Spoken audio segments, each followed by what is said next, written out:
Kalau urusan bicara tertib bagi. Bismillahirrahmanirrahim. Assalamualaikum warahmatullahi wabarakatuh.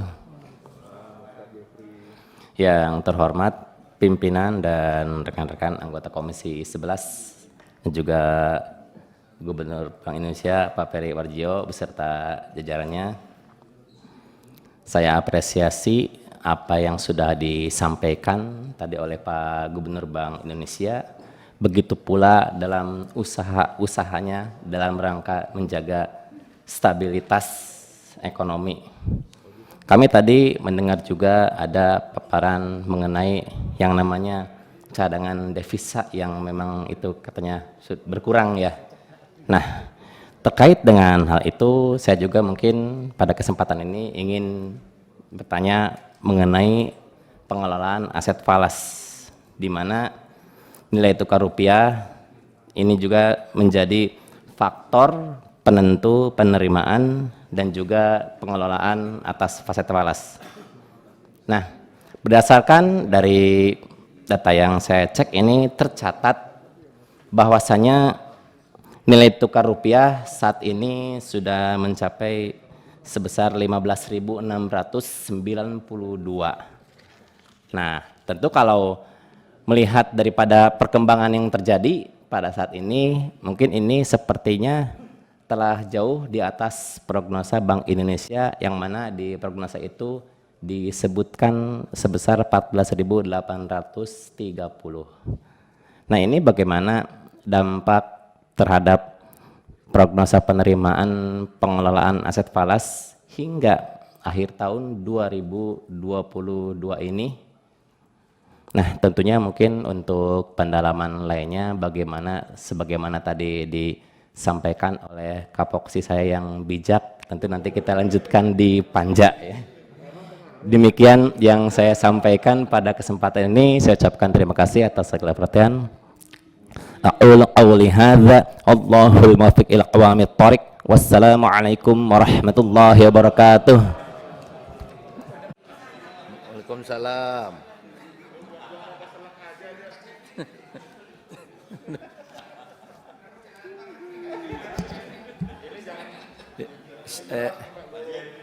Ini agak luar biasa ini. Tidak ada yang mengkritik, tapi yang ada muji melulu ini.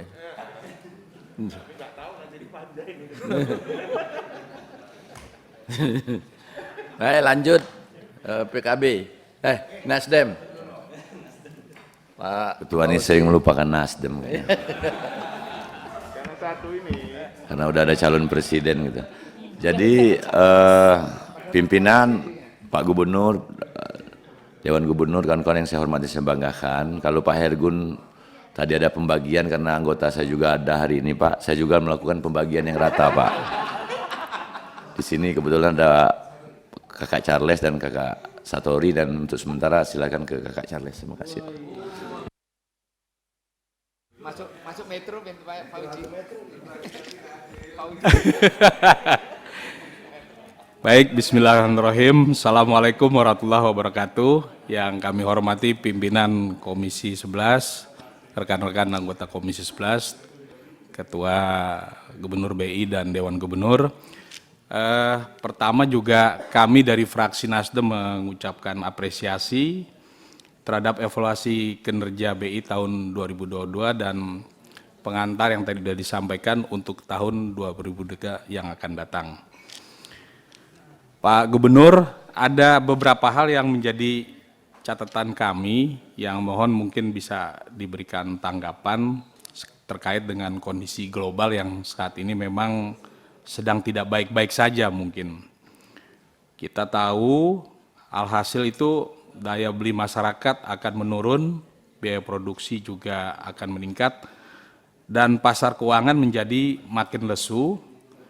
Dan dengan demikian stabilitas ekonomi keuangan perlu dijaga agar kondisi buruk dapat dihindarkan. Nah, salah satu langkah yang diambil oleh Bank Indonesia adalah menaikkan suku bunga yang cukup agresif selama 4 kali berturut-turut dengan total basis point itu mencapai 175 seperti yang dijelaskan pada slide yang ke-6. Pertanyaan kami seberapa besar efektivitas kenaikan suku bunga terutama untuk meredam kenaikan inflasi dan stabilitas nilai tukar. Karena kita tahu saat ini inflasi juga masih kita tekan dan nilai tukar itu terdepresiasi pada kisaran 5.600-an pada 1 pekan terakhir. Saya pikir ini bukan tugas yang ringan, tapi kami dari Komisi 11 bersama BI yakin sekali itu juga mampu dilakukan oleh BI. Sekali lagi juga penekanan yang sudah 4 kali menaikkan suku bunga ini kemungkinan juga akan memberikan potensi ekspektasi negatif dari pelaku ekonomi, Pak, yang akan menganggap perekonomian akan suram ke depan. Terlebih isu ekonomi global yang suram akan menjadi bumbu dari ini semua. Nah, kondisi ekspektasi ini akan berdampak pada kondisi ekonomi, yaitu pada tertanya investasi dan macetnya konsumsi dari pelaku ekonomi. Nah, dengan demikian dampak lain dari kenaikan suku bunga terhadap ekspektasi ini negatif ini perlu dipikirkan oleh BI dan kira-kira bagaimana strategi Bank Indonesia menanggapi masalah ini, Pak. Yang terakhir saya ingin menyampaikan soal UMKM. Tadi sudah diakui oleh Pak Gubernur bahwa realisasi program sosial Bank Indonesia dan pemberdayaan sektor real dan UMKM seperti dijelaskan di slide 16 hingga September 2020 baru mencapai 650 miliar atau 57,47% dari ATBI 2022. Artinya memang 90% lebih yang tadi ditargetkan oleh Pak Gubernur menjadi sebuah optimisme yang penting untuk dilakukan oleh kita semua agar kemudian ini menjadi satu catatan baik untuk kita semua. Nah, satu saat yang menjadi pemikiran karena juga kami di daerah sudah melakukan kerja-kerja bersama UMKM, harapannya di tahun ke depan, di 2023, BI bisa membuat semacam role model tentang UMKM ini, karena sekarang ini kan UMKM ini sekarang sedang menjamur, Pak. Semua kementerian, lembaga itu sedang melakukan upaya-upaya itu. Nah, kami ingin sekali BI melakukan role model yang bagus yang bisa menjadi contoh buat kelembagaan-kelembagaan lain sehingga UMKM yang dapat mendorong perekonomian nasional dapat tidak hanya bicara anggaran digelontorkan tapi juga efektif dan kemudian menaikkan dari sisi pertumbuhan dan lain-lain. Saya pikir itu yang perlu kami sampaikan dari Nasdem. Terima kasih. Billahi taufiq wal hidayah. Wassalamualaikum warahmatullahi wabarakatuh. Waalaikumsalam. Lanjut. Ini kan ini ada PKB. Ini PKB. Silakan PKB. Assalamualaikum warahmatullahi wabarakatuh. Terima kasih pimpinan. Yang saya hormati Pak Gubernur, Deputi Gubernur Senior, beserta jajaran BI yang ada di belakang yang saya hormati. Pertama yang ingin saya sampaikan, tapi ini udah diketawain dulu oleh Pak Ketua tadi. Ini isinya puji-pujian semua. Saya juga puji-puji bahwa kinerja BI yang saya lihat di masa pandemi kemarin, mulai tahun 2020, 2021, 2022, saya kira itu luar biasa di tengah gejolak yang luar biasa. Namun BI bersama pemerintah telah dapat mengatasinya dengan baik. Tahun 2023 dalam perkiraan ada gejolak inflasi yang cukup luar biasa, Pak Gubernur, mana lagi nilai tukar rupiah yang juga tidak kunjung menguat beberapa terakhir ini, dan saya lihat juga tadi di grafiknya Pak Gubernur bahwa cadangan devisa kita dari 130 di tahun ini, 139 di tahun ini turun 99 menjadi 130. Ini kalau dibiarkan terus ini saya kira perlu kerja keras dari Bank Indonesia untuk mengatasi ini. Dan yang terakhir, jadi selama ini dari PSBI,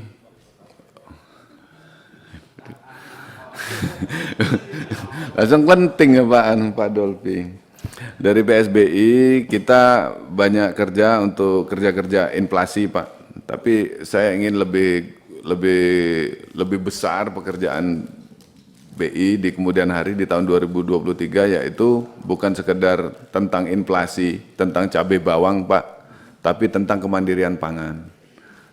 Saya kira itu saja pimpinan. Terima kasih banyak. Wassalamualaikum warahmatullahi wabarakatuh. Assalamualaikum warahmatullahi wabarakatuh.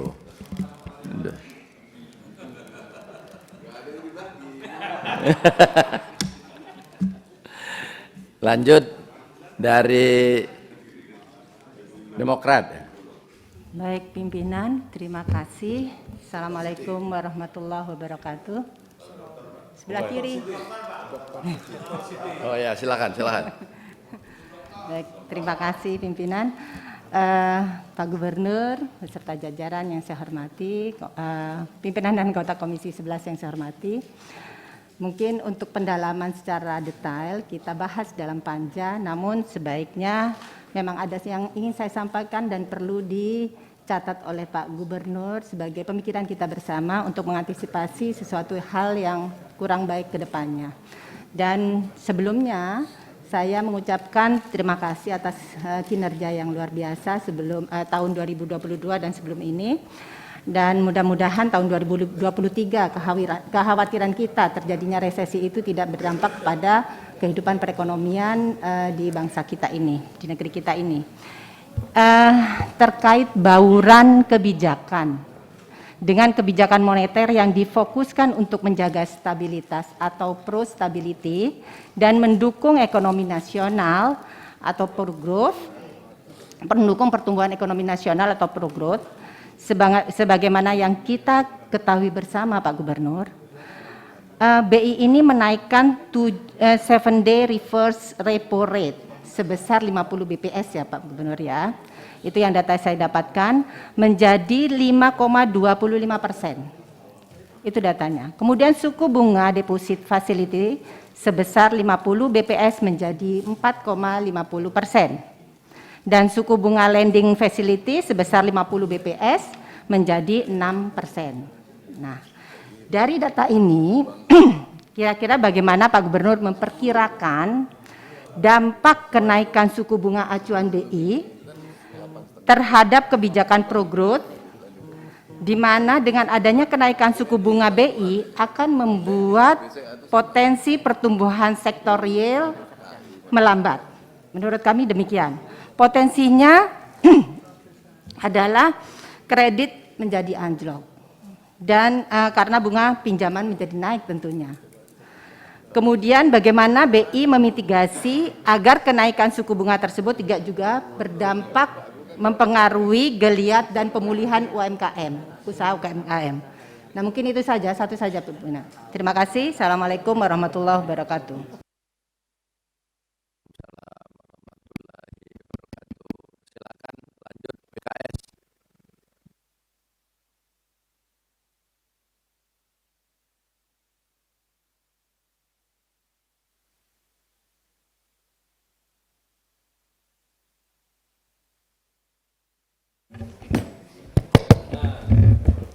Dari kemarin mati memang Pak. Assalamualaikum warahmatullahi wabarakatuh. Teman-teman Bu Anies, Pak Junedi, Pak Hidayatullah. Ini PKS ini 100% 100% hadir Pak. Sebagai support kepada Bank Indonesia dan Indonesia tentunya. Jadi bentuk apresiasi kami adalah berupa support 100% hadir Pak. Nanti kalau sampaikan puji dikutip, wah oposisi udah muji sekarang. Padahal sudah sering muji Pak, selain mengkritik ya Pak ya. Baik, terima kasih pimpinan. Saya ingin menyampaikan beberapa hal.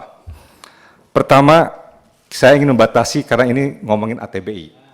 Ya.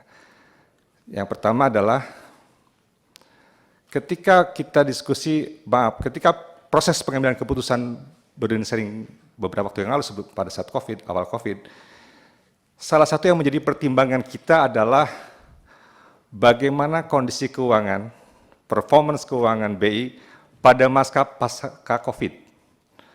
Seharusnya itu sudah tergambarkan di ATBI 2023 dan prognosis performa keuangan BI, laporan keuangan BI dan performa keuangan BI di tahun 2023. Kami belum melihat secara pemisahan dari yang dipaparkan oleh Pak Gubernur. Kenapa ini menjadi penting? Apakah premis yang disampaikan pada waktu itu terbukti tidak 2023?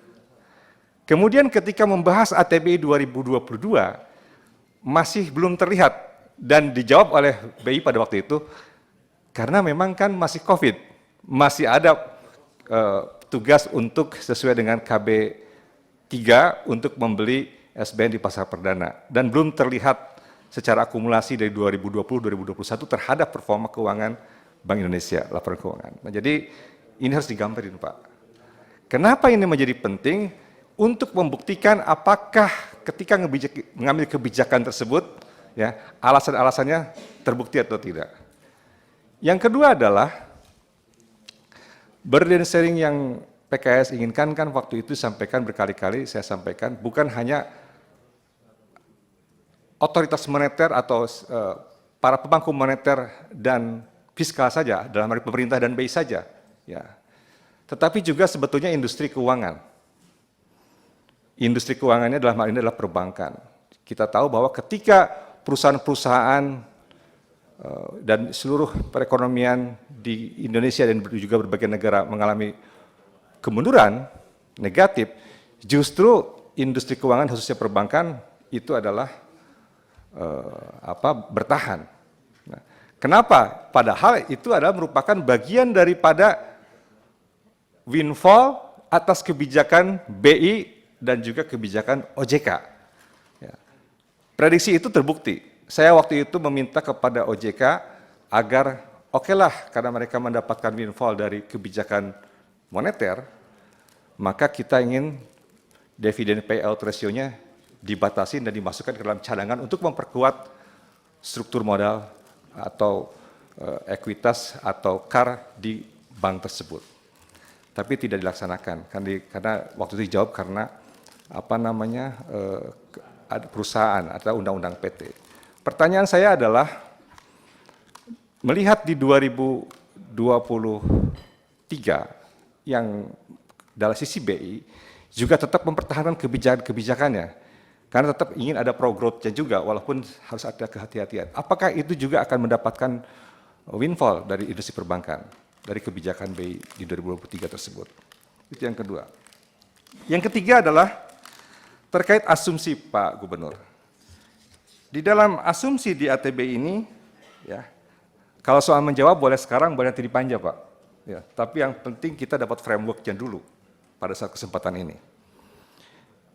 Dalam asumsi ATBI,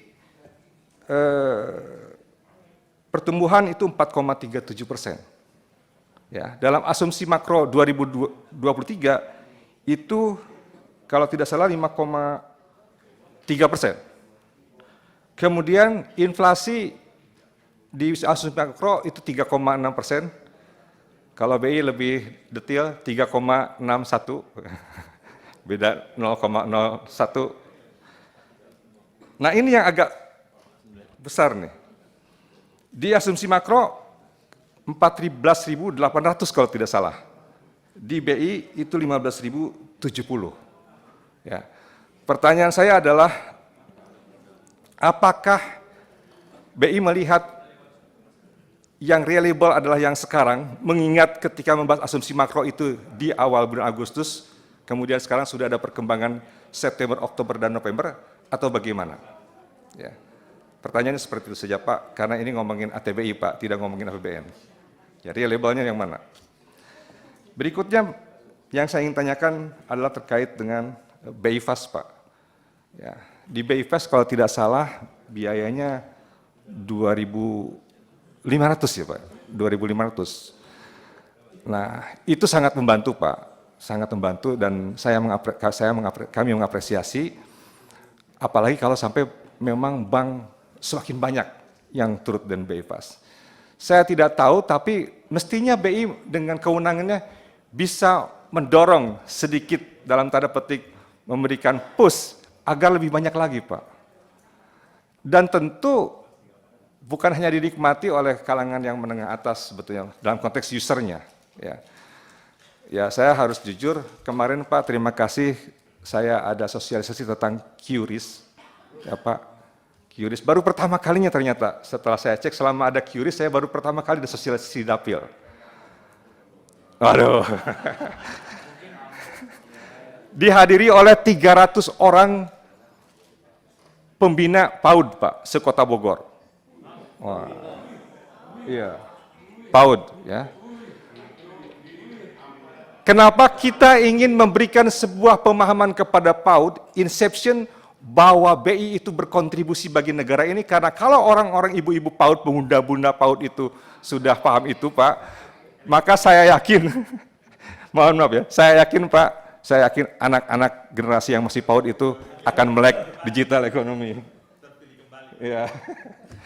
Nah saya ingin menanyakan begini Pak, ada yang nanya Pak, apakah QRIS itu ciptaannya Pak Eki, singkatan dari Eki RIS? Gitu. Oh saya bilang bukan itu.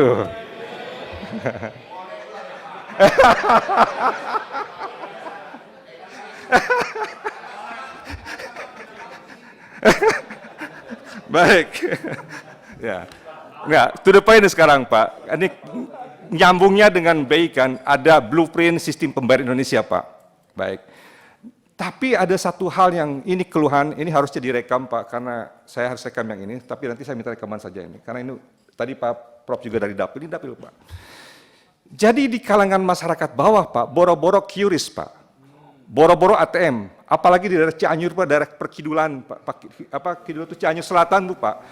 Itu orang Pak lebih senang ngirim duit ya dari kota itu kelewat mart itu.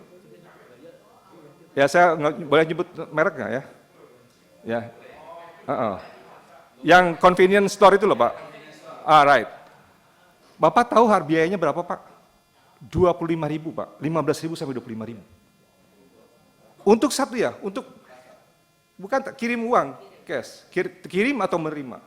Wow. Bapak tahu yang berapa yang dikirim? Saya tanya ngobrol begini Pak, sama rata berapa sih mama itu? Itu mereka cuma ngirim 100.000, 200.000, biayanya sampai 25.000. Wow. Jadi ketika kita ngomongin QRIS, ngomongin blueprint sistem pembayaran Indonesia, bla bla bla, itu yang mengikuti menengah atas dan mungkin anak muda yang digital, ekonominya digital digitalize gitu. Nah ini tantangan Pak, karena itu bagian daripada konteks lalu lintas pembayaran menurut saya. Walaupun harus dicari clue regulasinya. Harus dipush mereka, jangan sampai seperti itu, dahsyat itu. Ya, dulu kita di tempat ini, termasuk saya yang menyampaikan, bagaimana transaksi antar ATM, antar bank, yang tadinya 10.000 turun ditekan, dan BI berhasil menekan mereka menjadi angka kalau tidak salah di angka 6.500 dari 10.000. Itu apresiasi yang luar biasa, sangat dirasakan oleh rakyat. Mudah-mudahan dari 6.500 bisa turun lagi jadi 5.000. Dan mudah-mudahan, saya tidak, tapi tentu harus dibicara masalah cost-nya lah, itu dan sebagainya kan, karena investasi perlu cost. Nah, tolong Pak, ini yang convenience store itu jangan sampai merugikan rakyat Indonesia. Itu banyak banget. Bapak boleh cek berapa transaksinya, berapa juta transaksi. Ya, yang luar biasa. Kemudian pimpinan, sedikit lagi pimpinan, terkait dengan TPID, Pak. Kita harus paham betul bahwa BI itu fasilitator. Ya. Dan juga bukan hanya fasilitator, boleh mungkin narasumber ya. Kita tahu lah SDM bagaimana di daerah ya, teman-teman semuanya. Itu luar biasa, dan mereka senang Pak, rapat, difasilitasi segala macam. Tapi memang ada permintaan yang tadi disampaikan juga oleh teman-teman, untuk intervensi, daerah harus dipahamin juga, termasuk KPWDN-nya, bahwa BI itu memiliki keterbatasan dalam konteks kewenangannya. Walaupun nanti mungkin dibuka di dalam Undang-Undang PPSK ini, tetap domain dalam konteks intervensi pasar terbesarnya itu ada di dalam fiskal. Ada di dalam APBD. Kabupaten dan provinsi maupun pusat. Inilah perdebatan ketika di HKPD dulu. Dan permintaan dari seluruh bupati dan wali kota yang ada ketika memberikan penyampaian, sayangnya mereka menyampaikan setelah HKPD selesai. Yaitu apa? Tidak diberikan kelonggaran untuk itu di dalam formasi APBD mereka.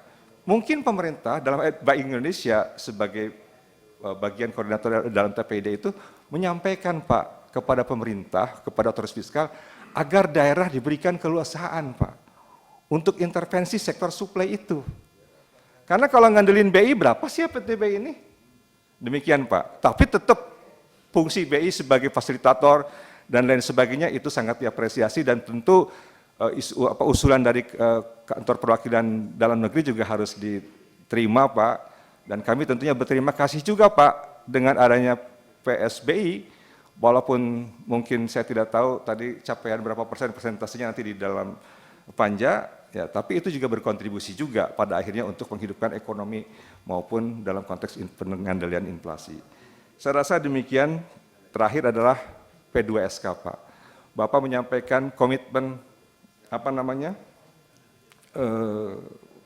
dorongannya, ya, karena Bapak memang Bank Indonesia bukan sebagai legal maker, tetapi memang ini perlu kehati-hatian dan kami sedang membahas di dalam dipimpin oleh Pak Dolfi, saudaraku yang saya cintai, dan tapi kita ingin memang betul-betul perhatian, punya concern, kenapa dikaitkan dengan border sharing, karena ada juga di situ kan pasal terkait dengan pembelian di pasar perdana Pak. Nah ini menjadi sangat penting dalam membahas ATB ini supaya bisa juga membuktikan bahwa di mana sesungguhnya letak-letak titik kritis ketika pembelian di pasar perdana tersebut dan pada kondisionalitas apa yang memungkinkan, ya, apa ada semacam parameter-parameternya dan sebagainya yang tentu di ATB ini konteks sekali lagi dalam ATBI harus diperhatikan going concern sustainability dari Bank Indonesia itu sendiri. Saya rasa demikian. Selamat buat Bank Indonesia dan semoga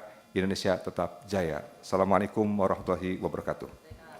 Waalaikumsalam warahmatullahi wabarakatuh. Lanjut dari PAN. Ya, terima kasih pimpinan. Bismillahirrahmanirrahim. Assalamualaikum warahmatullahi wabarakatuh. Bapak Ibu yang kami hormati, saya ingin mendalami apa yang dikatakan tadi oleh kolega saya Pak Bertu terkait devisa di halaman 4. Kalau kita bicara kinerja, evaluasi kinerja Bank Indonesia tahun 2022, di halaman 4 terkait devisa itu kan ada penurunan. Kuartal pertama itu 139,1, kuartal kedua menurun 136, dan terakhir di kuartal ketiga 130. Jadi ada selisih sebesar hampir 9 miliar dolar. Kalau kita kurskan 135 triliun. Tapi tadi Pak Gubernur juga ada alasan untuk mengintervensi pasar, salah satunya juga falas kita.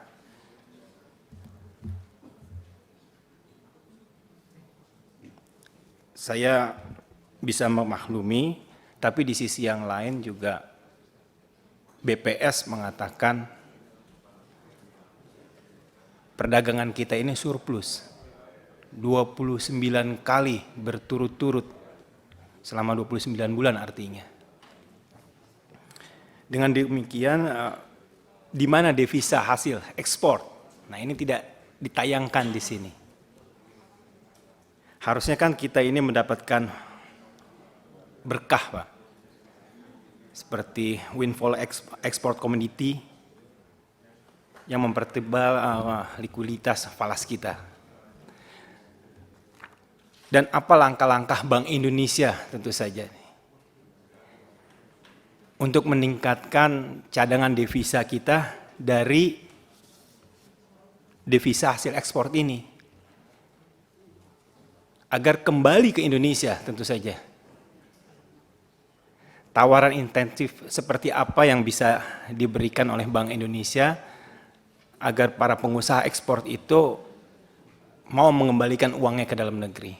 Itu saja pimpinan. Terima kasih. Assalamualaikum warahmatullahi wabarakatuh.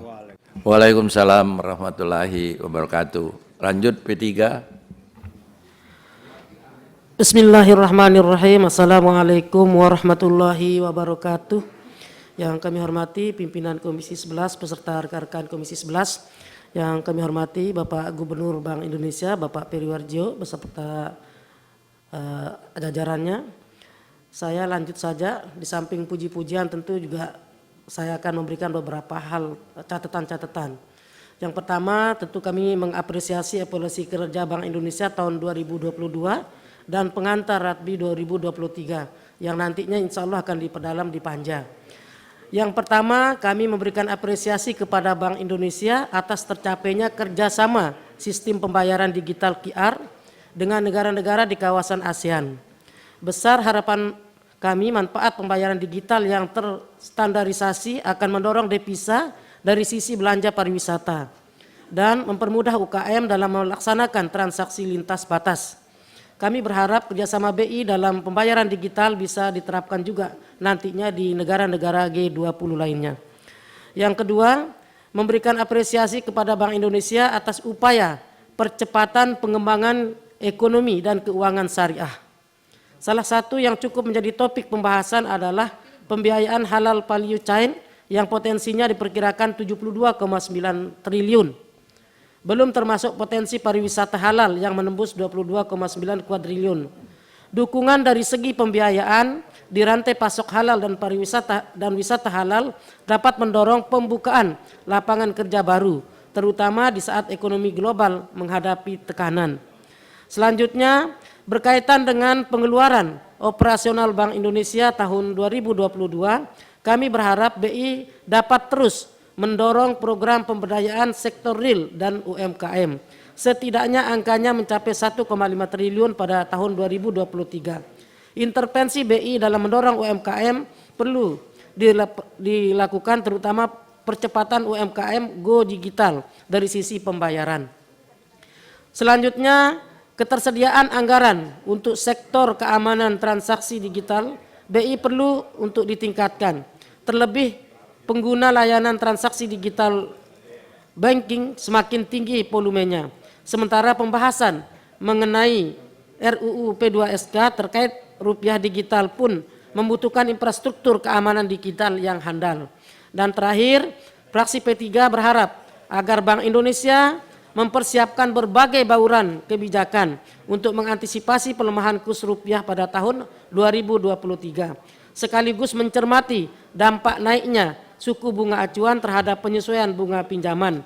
Misalnya terkait dampak suku bunga terhadap permintaan kredit KPR yang berisiko melambat. Bagaimana respon dan kesiapan BI terkait risiko pelambatan pertumbuhan kredit yang dipengaruhi naiknya bunga pinjaman perbankan? Demikian dari kami. Wallahul muwaffiq ila aqwamit thoriq. Wassalamualaikum warahmatullahi wabarakatuh. Waalaikumsalam warahmatullahi wabarakatuh. Saya kira satu putaran sesuai dengan kesepakatan sudah selesai. Pimpinan, kalau boleh sedikit pimpinan.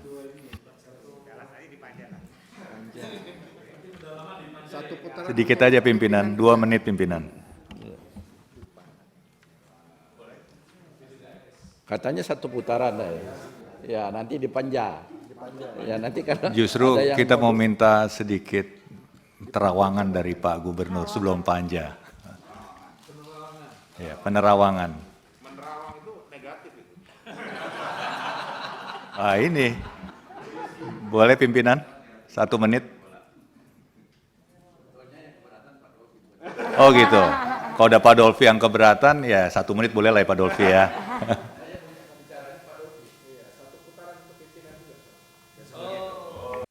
Masuk pimpinan ya? Oke. Ya sudah kalau begitu. Harus sabar, Pak. Silakan Pak Dolfi. Oke. Terima kasih Ketua, yang terhormat Ketua dan anggota Komisi 11, yang kami hormati Pak Gubernur, Dewan Gubernur Senior dan anggota Dewan Gubernur beserta jajarannya. Kita hari ini akan membahas evaluasi kinerja dan pengantar RATBI 2023. Pertama terkait evaluasi Pak Gub. Walaupun di dalam presentasi di halaman 11 sudah disampaikan, tapi kita di dalam menyetujui ATBI 2022, kita disampaikan oleh Bank Indonesia ada 12 program strategis dengan indikator-indikatornya, serta anggaran operasional dan anggaran kebijakannya. Nah, tentu nanti di dalam panja agar ini disampaikan, sehingga kita bisa melihat. Misalnya contoh, untuk program strategis terkait dengan inflasi yang rendah dan stabil. Di anggarannya itu disiapkan 642 miliar, 642 juta cuman Pak. Tapi di anggaran kebijakannya sampai 56 triliun. Nah, kami kan ingin lihat realisasinya pas atau lebih besar dari ini, sehingga apakah dalam mencapai inflasi yang rendah itu BI melaksanakannya dengan seberapapun anggarannya. Itu yang kita ingin lihat. Bukan hanya itu, misalnya ada soal efektivitas kebijakan BI dalam mendorong inklusi keuangan, dianggarkan sampai 92 miliar lebih di operasional, 33 triliun di kebijakan. Nah, itu seperti apa capaiannya? Itu yang justru kita bisa nilai, oh ternyata ATBI 2022 ini sudah on the track kinerjanya. Kedua, terkait dengan RATBI 2023, tentu berangkat dari asumsi Bank Indonesia terkait dengan pertumbuhan ekonomi, inflasi, dan nilai tukar. Kalau kita lihat ada perbedaan antara yang ditetapkan Bank Indonesia untuk RATBI 2023 dan APBN 2023. Khususnya yang mungkin signifikan ada terhadap nilai tukar, Pak. Pemerintah menetapkan 14.800 untuk APBN 2023. BI menetapkan 15.070. Nah, selisih ini kan pasti kalau BI diminta 14.800. BI merasa resiko moneternya ada di BI. Tapi ketika BI menetapkan 15.070, resikonya ada di fiskal dong Pak. Nah, ini bagaimana mempertemukan titik tengahnya? Kan nggak bisa Pak. Pada saat pembahasan APBN 2023 kan Gubernur BI ada di sini juga. Dengan pendapatnya juga gitu. Tapi kan tidak bisa Pak kemudian ketika menyusun ATBI, BI menghindar dari resiko moneter, menyerahkan resiko itu harus diserap oleh fiskal. Kan nggak bisa juga Pak. Nah, ini yang kita ingin lihat manajemen risikonya. Apakah dengan menetapkan 15.070 itu, fiskal tidak terbebani menjadi lebih berat? Itu Pak. Kan bisa dibalik, kenapa Bapak nggak 14.800? Pasti Bapak, oh nanti resiko moneternya ada di saya dong. Sebaliknya, kalau ditetapkan 15.070 ya berarti Bapak melempar risikonya ke fiskal yang pada saat ini tidak bisa menyetujui atau tidak bisa menyetujui, setuju atau tidak. Nah, ini asimetris jadinya gitu loh Pak Gubernur. Jadi nanti tentang ini agar dijelaskan di dalam panja. Resiko itu bagaimana? Belum lagi terkait dengan pertumbuhan ekonomi. Kalau inflasi tadi angkanya sudah sama antara pemerintah dan BI. Kemudian di slide 3 dan 4 tadi dalam pengantar Pak Gubernur itu kan menceritakan tentang bagaimana indikator-indikator ekonomi global, PDB dunia, volume perdagangan, inflasi dunia, minyak, harga komoditas, dan seterusnya sampai premi risiko. Kemudian di dalam negeri, Pak Gubernur menceritakan bagaimana asumsi konsumsi rumah tangga dan seterusnya sampai NPL gross. Nah, kami ingin juga nanti dalam panja dijelaskan Pak modeling yang dipakai BI untuk melihat perekonomian global, sensitivitasnya terhadap indikator-indikator yang digunakan BI terhadap pertumbuhan ekonomi, inflasi, dan nilai tukar. Sehingga nyambung gitu Pak Gubernur. Kalau ini kan kita diceritakan seperti ini, lompat pada kesimpulan sehingga pertumbuhan ekonomi yang ditetapkan BI begini, inflasinya begini, nilai tukarnya seperti itu. Tanpa kita tahu di tengahnya itu apa sensitivitasnya, di mana pengaruhnya, transmisinya lewat mana. Nah itu kita belum lihat Pak. Jadi di Panja juga agar itu nanti bisa dijelaskan kepada kita semua. Yang terakhir yang di slide tadi sudah disampaikan rencana ATBI 2023, slide 25.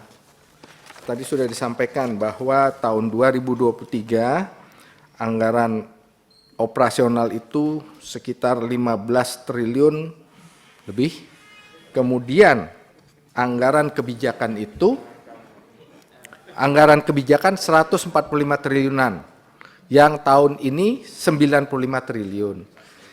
Tadi pada saat penutupan, Pak Gubernur menyampaikan akan menyempurnakan klasifikasi anggaran kebijakan dan anggaran operasional. Nah, di dalam ATBI yang anggaran kebijakan 2023 yang sebesar 145 triliun ini, sudah penyempurnaan atau belum? Belum Pak ya? Oke, hanya mau konfirmasi saja Pak Gub. Demikian Pak Ketua, masukan dari saya. Terima kasih.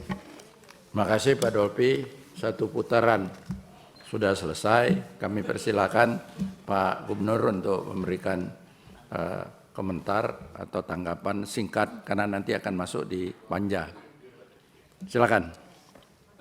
Terima kasih Bapak Ketua, Bapak Bidan dan seluruh Ibu Bapak anggota Komisi 11 DPR RI. Terima kasih atas apresiasinya. Capaian-capaian kami tidak bisa terrealisir kalau tanpa dukungan, support dan juga doa pimpinan dan anggota Komisi 11 DPR RI.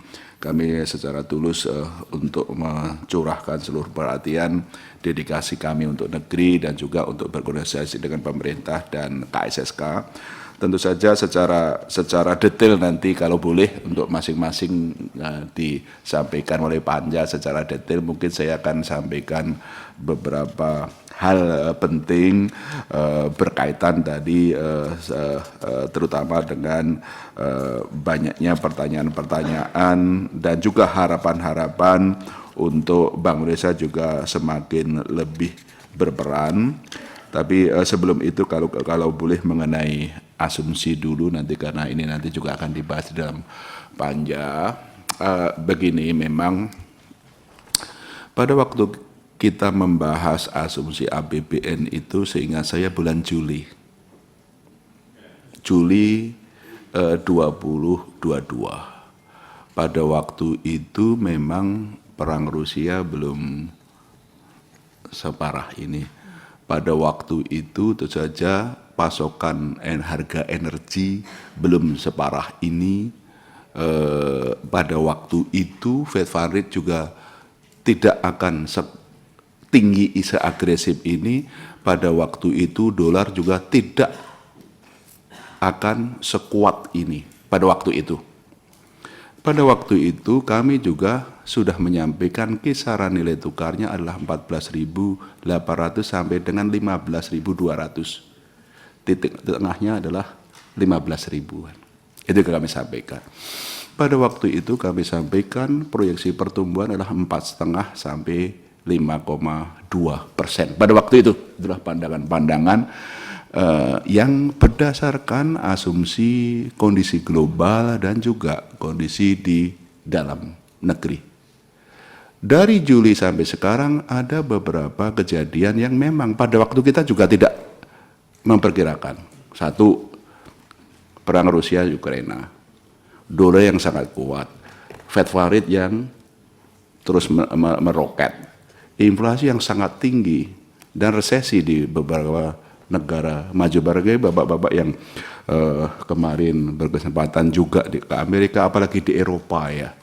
Sekarang di Inggris hampir setiap hari adalah strike karena sudah ada kerasaan sana. Apa yang terjadi pada saat itu sampai sekarang di domestik kita waktu itu juga tidak pernah membayangkan akan ada penyelesaian harga BBM pada waktu itu ya. Tapi kemudian ada penyesuaian harga BBM karena kami juga ikut terlibat karena subsidinya sudah sangat besar karena harga minyak yang sangat tinggi. Bahkan pernah 110 kan ICP-nya waktu itu, sehingga sebagian subsidinya diberikan kepada rakyat secara langsung, sebagian untuk penyesuaian harga BBM. Itulah kejadian setelah dari Juli sampai sekarang. Nah, di global pada waktu itu masih bisa tumbuh 2,8 tahun depan. Sekarang mungkin 2,6, ada risiko ke 2%. Berbagai kondisi-kondisi itu yang kemudian kami terus terang merekalibrasi lagi. Terus nanti kita mohon arahan di dalam panja bagaimana kita menyampaikan ini. Pertama, tentu saja sesuai kewenangan Bank Indonesia pada saat-saat ini memang kenapa tadi kami sampaikan prioritasnya ke inflasi dan ke nilai tukar gitu. Nilai tukarnya sekarang 15.500, 5.600. Kami coba memang ke titik tengah yang pernah kami sampaikan dulu, yaitu 15.000. Jadi titik tengah. Ini berarti ini pun dengan kejadian dari Juli sampai sekarang itu udah effort yang luar biasa. Sekarang 15.500, 15.600 dan dunia masih bergejolak, kami mencoba ke titik tengah yang pernah kami sampaikan dulu, 14.800 sampai dengan 15.200 titik tengahnya. Supaya kami juga konsisten. Dulu kami pernah menyampaikan titik tengahnya 15.000, kami menyampaikan sekarang juga 15.000. Tapi itu memerlukan extra effort yang luar biasa dari kami untuk melakukan intervensi, untuk kemudian menggunakan cadangan devisa, dan juga akan berpengaruh kepada anggaran. Yang kedua adalah berkaitan dengan inflasi. Pada waktu itu kita semua tidak menginginkan dan juga tidak memperkirakan ada kenaikan harga BBM. Kami mendukung penuh itu, karena itu perlu. Tapi inflasinya kan kemudian naik. Sekarang alhamdulillah turun 5,7 dan kemungkinan masih agak naik. Kami bercoba karena sesuai mandat kami segera mungkin menurunkan inflasi inti. Inflasi inti sehingga kenapa kami harus menaikkan suku bunga. Dan ini juga tentu saja kami juga mempertimbangkannya dengan bagaimana supaya tidak membebani APBN. Tadi kenapa kami lakukan operasi twist? Kami sekarang hampir punya 1.300 triliun di dalam SPN kami. Tentu saja ini jalan tengahnya. Yang jangka pendek kami jual supaya ini enggak berdarah terus keluar terus outflow-nya, tapi yang jangka panjang kami jagain. Semoga asumsi yield dalam SPN yang 7,9% tidak usah melebihi sampai 8,5 gitu loh. Kami akan jaga. Tetap menarik bagi imbal hasil, tapi jangan sampai membebani biaya fiskal. Kan asumsinya 7,9. Yaitu kami jaga, kami akan siap membeli kalau jangka panjang yieldnya SPN jangka panjang terlalu meroket, kami siap. Kami punya 1.300. Tapi yang jangka pendek ini kan yieldnya kan harus naik supaya ini enggak keluar terus lah. Itu betul-betul ini menjaganya timbang sana timbang sini. Kami tetap jalan tengah itu yang paling enak lah, di jalan tengah lah seperti itu, mencoba ke sana lah. Kami berterima kasih sekali kepada pemerintah, Bu Menteri Keuangan yang juga bersama-sama, yuk kita gendong Pak Gubernur, ayo kita gendong Bu Menteri. Oleh karena itu kembali tadi, inflasi nggak bisa diatasi dengan suku bunga. Makanya kami juga sangat membuka diri masalah GNPIP ini. Gerakan Nasional Pengendalian Inflasi Pangan itu program sosial atau memang itu program yang harus dilakukan oleh BI? Meskipun Pak Eki mengingatkan, jangan kebablasan BI. Karena kewenangannya di pemerintah pusat daerah. Makanya sekarang pemerintah juga sudah menambah anggaran ke pemerintah daerah. Tapi bagaimana BI untuk TPI, TPID nggak ngomong aja gitu loh. Nggak rapat-rapat saja, kita undang rapat. Apakah bisa ada anggaran di sana? Tapi kan ini mestinya anggaran masuk dalam anggaran program nih. bukan anggaran PSBI. Kalau PSBI ya social responsibility kan. Tapi kalau untuk mengendalikan inflasi pangan, di samping yang rapat, di samping yang tadi makan minum dan segala macam, ada nggak ini masuk program? Nah ini mohon pandangan nih, seperti ini tentu saja ada batasan-batasan tata kelola. Kalau inflasinya pangan tuh wajar-wajar aja ya nggak perlu kemudian operasi pasar. Tapi kalau inflasi pangan 10,3%, apa cukup BI hanya Gerakan Nasional Pangan hanya ngundang rapat saja gitu. Jadi ada batasan, misalnya kalau inflasi pangannya melebihi 6% itu bisa dikeluarkan. Kan ini mekanisme ini yang tadi ya harus, kalau itu ya kita harus bicara. Artinya kalau inflasi pangan misalnya melebihi 6%, tentu saja ini bisa masuk anggaran kebijakan, bukan anggaran social responsibility. Ini kan beda itu. Karena nah, kalau inflasi pangan itu lebih rendah, Pak Dolfi, kami kan nggak perlu menaikkan suku bunga lebih tinggi. Nah, itu yang barangkali harus dilihat. Itu barangkali sekaligus tadi, sehingga itu saja ini menjadi suatu program kerja, bukan. Tapi betul, saya sepakat dengan Pak Iki, harus ada batasan-batasan threshold-nya. Juga mengenai edukasi literasi, mengenai digitalisasi. Ini hanya untuk sosialisasi atau memang bagian dari digitalisasi?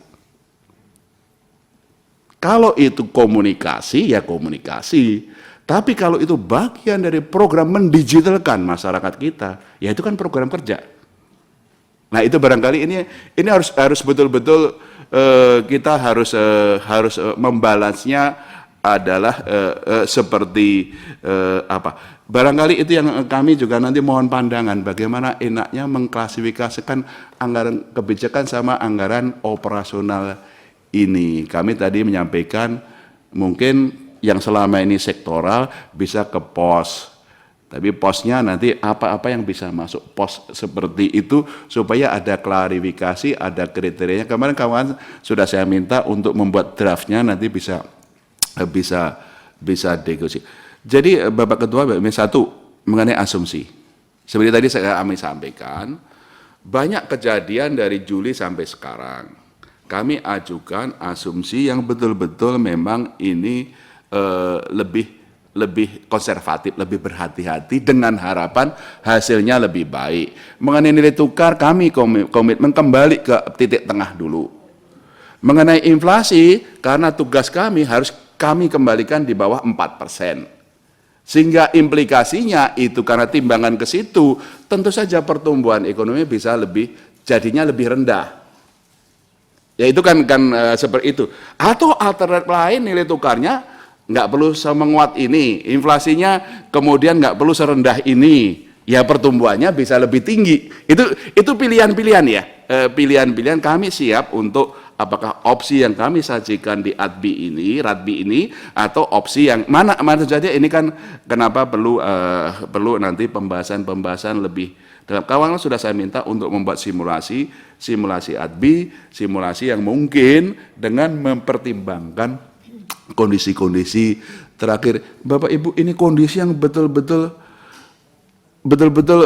ya, kalau kita dalam pengambilan keputusan dengan ketidakpastian, itu kan sering kita istilahnya ada non, kondisinya pasti, kemudian kita bisa prediksi, kita bisa merespon.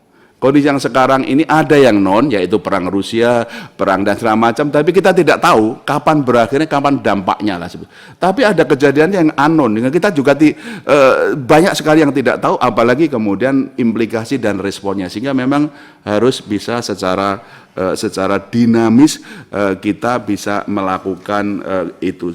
Jadi kembali, satu mengenai asumsi, tentu saja kami terbuka, kami sampaikan ini adalah betul-betul pemikiran-pemikiran kami dengan mempertimbangkan kondisi setelah Juli, setelah Agustus kami sampaikan, dengan tetap kami juga komitmen apa-apa yang sudah kami sampaikan dulu, tentu saja dengan mendasarkan mandat kami yang memang sesuai undang-undang lebih kepada inflasi, nilai tukar, sehingga kami lebih memprioritaskan itu. Moga-moga kondisinya tidak seburuk sehingga kami bisa switching untuk lebih kepada growth itu yang barangkali harus kita lakukan. Itu nomor satu. Nomor dua, dalam kondisi-kondisi yang serba tidak yang di luar normal ini, apakah kemudian ada sesuatu program yang memang dedicated untuk addressing tadi, untuk mengendalikan inflasi pangan, kemudian edukasi, mungkin lebih baik Pak Prof. Hendaran bukan edukasi, langsung melakukan program mendigitalkan lah gitu. Seperti itu ada beberapa hal yang tentu saja nanti harus ada batasan-batasan yang ada program-program itu, karena di program strategis kami ada program strategis nomor 2 yaitu koordinasi sinergi untuk pengendalian inflasi, ada program nomor 4 adalah koordinasi untuk digitalisasi, program kerja kalau kita salah nomor 1, 2, 3, 4, 6 itu ada berkaitan untuk sektor keuangan, kalau tidak salah itu ada beberapa yang itu yang barangkali mungkin perlu nanti didiskusikan lebih kami terbuka untuk itu. Beberapa hal lain mungkin saya singgung saja. Untuk pengelolaan devisa, memang kami juga terus berkoordinasi dengan pemerintah, perbankan dan sektorial, bagaimana devisa hasil ekspor ini yang sudah masuk tapi tahan lebih lama. Mekanisme pasarnya gimana? Apakah mekanisme suku bunga di dalam negeri itu menarik atau enggak? Yang kami sudah diskusikan itu dengan beberapa ini sudah ketemu, dan ini bisa direalisasikan sehingga tidak hanya masuk sebentar kemudian pergi, mungkin bisa lebih lama dengan mekanisme suku bunga, mekanisme pasar yang memang sudah jalan antara eksportir dengan perbankan dengan kami, ini sudah bisa ketemu, moga-moga bisa kami lakukan. Untuk pengelolaan cadangan devisa memang kami juga sedang mendiskusikan bagaimana supaya mark to marketnya itu tidak buruk, sehingga portfolio hold to maturity-nya bisa dilakukan lebih awal. Dan tentu saja berbagai hal tadi termasuk juga tadi bagian-bagian yang tadi kami sampaikan sebagai antisipasi juga untuk beberapa pasal di dalam RUP 2SK, di mana kami tentu saja bisa berperan secara langsung untuk ke sektorial, ke pertumbuhan dengan batasan-batasan tidak bertentangan dengan mandat utama untuk stabilitas beberapa hal itu. Untuk yang tadi nanti kami siapkan Pak Dolvi yang berkaitan dengan AKO, PS dan segala macam, nanti bisa lebih detail. Tentu saja kami juga terbuka untuk mohon pandangan dan arahan. Sebagian besar anggaran kebijakan kami itu adalah untuk operasi moneter, kemudian juga berkaitan dengan intervensi, apalagi ya, yang besar-besar itu triliunan adalah seperti itu, lebih kepada tugas-tugas untuk operasi moneter ya, beberapa. Kemudian kontribusi kepada pemerintah, bayar giro sesuai dengan burden sharing dan segala macam, itu sebagian besar adalah gitu. Untuk yang perumusan kebijakan itu jumlahnya nggak terlalu besar. Pak Iki, terima kasih masukannya untuk nanti untuk semacam melakukan assessment dulu yang waktu kita bahas, seingat saya 7 Juli 2020 ya, waktu bicara burden sharing dulu ada asumsi-asumsi yang ada, barangkali maksudnya Pak Eki adalah apakah asumsi-asumsi dulu realisasinya seperti apa. Nah, kalau kan ada beberapa asumsi sehingga perbedaannya kenapa asumsinya berbeda lah, seperti itu beberapa hal, sehingga memang betul-betul mana yang dulu sesuai asumsinya mestinya, dan mana yang kemudian setelah kejadian itu beberapa yang kejadian yang menyebabkan kenapa dampak dari balance sheet-nya karena Bank Indonesia itu ada beberapa yang plus minus ya, barangkali itu bisa dilakukan. Pak Ketua, Bapak Pimpinan dan Ibu Bapak anggota Komisi 11, untuk secara detailnya Pak Ketua kalau boleh izin nanti satu-satu kami sampaikan jawaban secara langsung di panja supaya lebih rinci. Tapi saya tadi hanya menyampaikan beberapa yang barangkali disampaikan oleh banyak pimpinan dan anggota. Mohon arahan Bapak Ketua. Terima kasih. Oke, jawaban untuk di sini sudah disampaikan, nanti untuk di dalam kita di panja.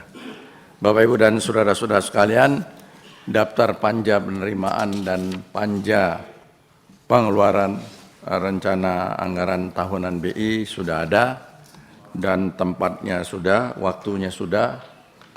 Kalau nggak salah waktunya nanti sore jam 3 di Hotel Fairmont. Panja dimulai, lebih enak kalau mau tidur juga boleh di situ. Makannya lebih enak barangkali.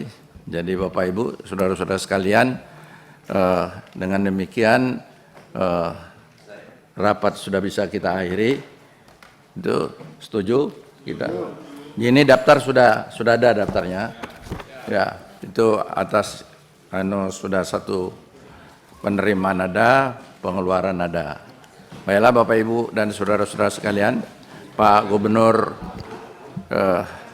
beserta seluruh jajarannya dengan mengucapkan alhamdulillahirabbil alamin, rapat kita dengan Gubernur Bank Indonesia besertanya saya tutup.